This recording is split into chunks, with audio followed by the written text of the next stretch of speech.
Hello everyone. তো তোমরা আমাকে এবার সত্যি সত্যি মারতে চলে আসবে, তার কারণ আমি কোনো সময় একটা ভালো ব্লগার হতেই পারবো না। তার কারণ আমি এই ফুড ব্লগটা সেই বার্থডে দিন করেছিলাম, কিন্তু আমি পোস্টই করতে পারিনি, ভুলেই গেছি। তো চলো, ভাবলাম যে চলো আজকেই পোস্ট করা যাক। তো ফার্স্টে খেয়েছিলাম পনির শাটে, যেটা আমি একটুখানি ফুড ব্লগারদের মতো ভিডিও করতে চাইছিলাম।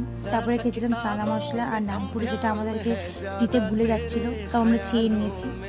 তো এদিকে তারপরে দই কাতলা, তারপরে ছিল হচ্ছে চিপস, আর আমি ভাত ডাল কিছু খাইনি। তারপরে ছিল হচ্ছে ফ্রাইড রাইস আর চিকেন কষা, তারপরে চাটনি, পাঁপড়, আর আমি মিষ্টি খাইনি। আর এখানে সবাই বাড়ির লোক খাচ্ছে, অলমোস্ট সবারই খাওয়া কমপ্লিট। আর এখানে ছিল হচ্ছে আইসক্রিম আর হজমোলা। সবার ভাগ্যে ছিল হচ্ছে বাটারস্কচ, লাকিলি আমি পেয়ে গেছিলাম হচ্ছে নলেন গুঁড়ো আইসক্রিম। তারপরে আর কি খাওয়া দাওয়া কমপ্লিট করে বাড়ি চলে আসি। তোমরা ভিডিওটা ভালো লাগলে লাইক করো, চ্যানেলটাকে সাবস্ক্রাইব করো। তোমরা কেন চ্যানেলটাকে সাবস্ক্রাইব করছো না কিনা আমি জানি না, সবাই আনসাবস্ক্রাইব করছো, কেন করছো ভগবান জানে। তো ফলো করে দিও ফেসবুক আর ইনস্টা থেকে দেখলে। তো চলো, টাটা বাই।